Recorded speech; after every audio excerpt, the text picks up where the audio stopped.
Israel में इस समय युद्ध चल रहा है, आतंकवादियों ने हमला कर दिया है, इजराइल की बहन बेटियों को किडनैप किया है, उनको गोली मारी है, उनको नंगा करके परेड कराया है। इन इजराइल में घुसे आतंकवादियों को देखने के बाद आपको समझ में आ गया होगा कि 500 साल पहले गोरी, गजनी, तुगलक, बाबर, हुमायूं, औरंगजेब, अकबर क्या करते थे। वो हमास से भी बड़े आतंकवादी थे।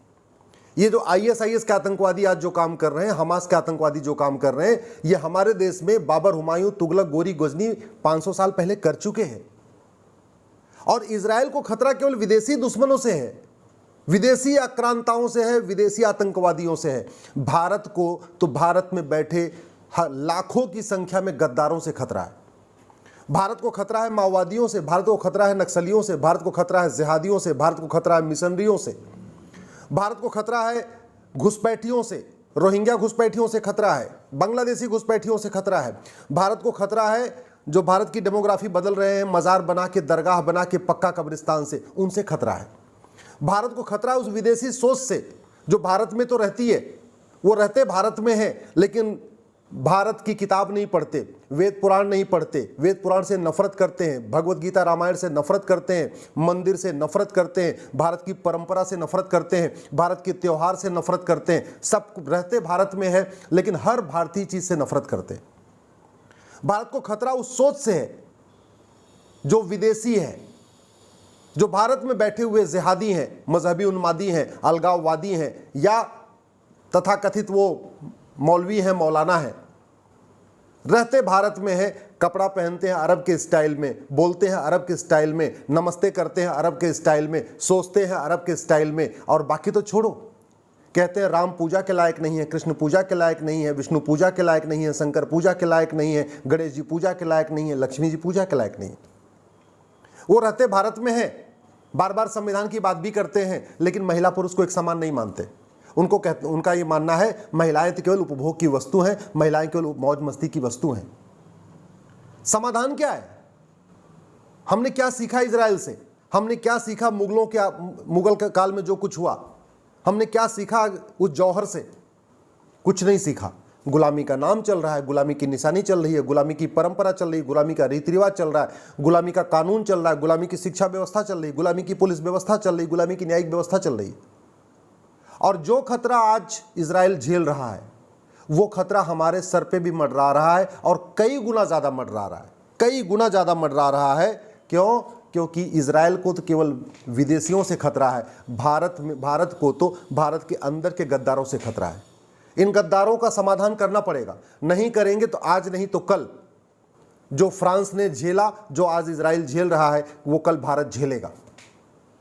और 75 साल में 9 राज्यों से खत्म हो चुके हैं, 200 जिलों से खत्म हो चुके हैं, 300 तहसीलों से खत्म हो चुके हैं। भारत की डेमोग्राफी पूरी तरीके से बदल चुकी है। 75 साल पहले विभाजन हुआ था, पत्थरबाजी शुरू हो चुकी है। 75 साल पहले विभाजन हुआ था मजहब के आधार पे, और सरतन से जुदा शुरू हो चुका है। 75 साल पहले विभाजन हुआ था, आज की डेट में वक्फ बोर्ड के पास रेलवे और आर्मी के बाद सबसे ज्यादा लैंड बैंक हो चुका है।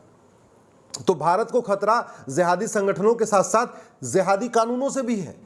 भारत को खतरा 1954 के उस कानून से है जो भारत की चिकित्सा व्यवस्था को एकदम निस्ताबूद करता है। भारत को खतरा 1985 के उस कानून से है, कांग्रेस ने जो बनाया था, जिसने 60 लाख बांग्लादेशी घुसपैठियों को भारत का नागरिक बना दिया, उसको सेक्शन 6 से कहते हैं। भारत को खतरा 1991 के प्लेस ऑफ वर्शिप एक्ट से है। भारत को खतरा 1992 के माइनॉरिटी कमीशन एक्ट से है। भारत को खतरा 1995 के वक्फ एक्ट से है।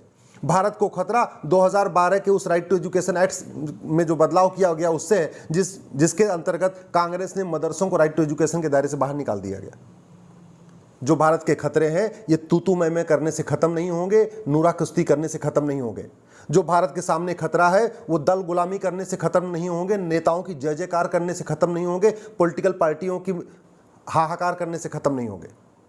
ये जो खतरे खत्म होंगे ये नियम कानून बदल के होंगे। याद रखिए, लच्छेदार भाषण देने से, तू मैं करने से, आरोप प्रत्यारोप करने से, नूरा कुश्ती करने से, बतौलेबाजी करने से कोई समस्या खत्म नहीं होगी, न हुई है न आगे होगी। जिहाद बढ़ रहा है, मजहबी उन्माद बढ़ रहा है, धर्मांतरण बढ़ रहा है, रोहिंग्या घुसपैठ बढ़ रही है, बांग्लादेशी घुसपैठ बढ़ रही है, सड़क के किनारे अवैध निर्माण बढ़ रहे हैं, मज़ारें बनती चली जा रही हैं, मदरसे बनते चले जा रहे हैं, दरगाहें बनती चली जा रही हैं, सब कुछ तो बढ़ रहा है। क्या रुक रहा है?